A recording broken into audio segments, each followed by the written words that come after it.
नमस्कार साथियों। ईसाई धर्म में भारत के प्रमुख धर्मों में से एक है। गोवा, केरल, मिजोरम ईसाई धर्म में मानने वाले लोगों की सबसे ज़्यादा आबादी रहती है। केरल में सबसे ज़्यादा ईसाई धर्म को मानने वाले लोग रहते हैं। भारत में लगभग 73% ईसाई कैथोलिक हैं। वहीं ईसाइयों की बात करें तो सीरियन क्रिश्चियन, गोयन क्रिश्चियन और तमिल क्रिश्चियन, इन सभी क्रिश्चियनों की भाषा एक दूसरे से काफ़ी अलग होती है। और भारत में ईसाई कहाँ से आए, ईसाइयों ने भारत के लोगों को ईसाई धर्म क्यों अपनाया, आइए समझते हैं आज के वीडियो में। चैनल पर नए हो चैनल को सब्सक्राइब कर लीजिए। भारत में ईसाई धर्म की शुरुआत सबसे पहले केरल के तटीय नगर क्रांगोनेर से हुई थी।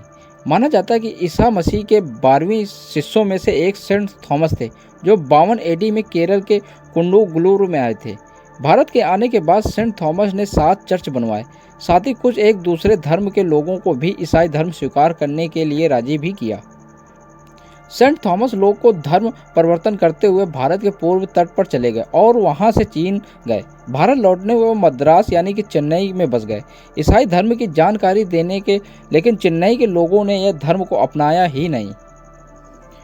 केरल में ईसाइयों के वंशज संत थॉमस ईसाई के नाम से जाने जाते हैं। उन्होंने सीरियाई ईसाई भी कहा जाता है, लेकिन इसका यह मतलब नहीं हो कि वो सीरिया से आए थे। इन लोगों को पूजा करने का तरीका अलग होता है, लेकिन लैटिन देशों में पूजा पद्धति को नहीं अपनाया जाता। सही मायने में ईसाई धर्म भारत में सबसे पहले ज़्यादा प्रचार 16वीं सदी में शुरुआत में हुआ था। यूरोपियों को आने के साथ शुरू हुआ। भारतीयों ने जिस मिशनरी के प्रभाव से आकार ईसाई धर्म को अपनाया, उसके साथ ही उनकी पूजा के तौर तरीके भी अपना लिए।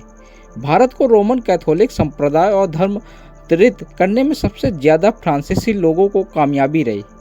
भारत के पूर्वी और पश्चिमी तटों के किनारे पाई जाने वाली आबादी के बीच काम किया। ईसाइयों की कुल आबादी 2/3 संख्या दक्षिण राज्य में है। साल 2011 की जनगणना में ईसाइयों की संख्या 2.3% थी, जो गोवा, मिजोरम, मेघालय और अरुणाचल प्रदेश में थी। ईसाई धर्म को 2 भागों में बांटा गया। पहला होता है प्रोटेस्टेंट, जो दूसरा कैथोलिक। भारत में प्रोटेस्टेंट समुदाय चर्च ऑफ नॉर्थ इंडिया और चर्च ऑफ साउथ इंडिया में बांटा गया। बाकी ईसाई समुदाय रोमन कैथोलिक, एंग्लिकन और सीरिया ईसाई में, इनको भी अलग पहचान है। 16वीं शताब्दी के इतिहास में जब यूरोपीय देश के लोग दक्षिण तट पर पहुंचे तो उसे समय भारत में बड़े हिस्से में मुगलों का शासन था। भारत में यूरोपियन का पहुंचना दक्षिण एशिया के इतिहास का बड़ा पड़ाव था। मुगलों की सेनाओं का सामना करना पड़ा। पुर्तगाल भी आए। लोग भारत में मसालों के व्यापार के इरादे से पहुंचे थे। 1857 की क्रांति असफल होने के बाद देश में पूरी तरह से अंग्रेजों का कब्जा हो गया। भारत में ईसाई धर्म को प्रचार को भी नया रास्ता मिल गया। ईसाई धर्म के विद्वानों और मुस्लिम विद्वानों के बीच बहस अकबर और जहांगीर के दरबार में होती थी।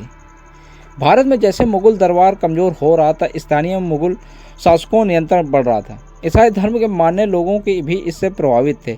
जब हैदर अली कन्नड़ इलाके पर कब्जा किया तो इस दौरान ईसाई धर्म के मानने वाले लोगों को समस्याओं का सामना करना पड़ा। जैसे अंग्रेजों का नियंत्रण बढ़ा और ईसाई धर्म के विद्वानों के लिए समस्या कम होती चली गई। बहुत बहुत धन्यवाद। मिलते हैं नेक्स्ट वीडियो में।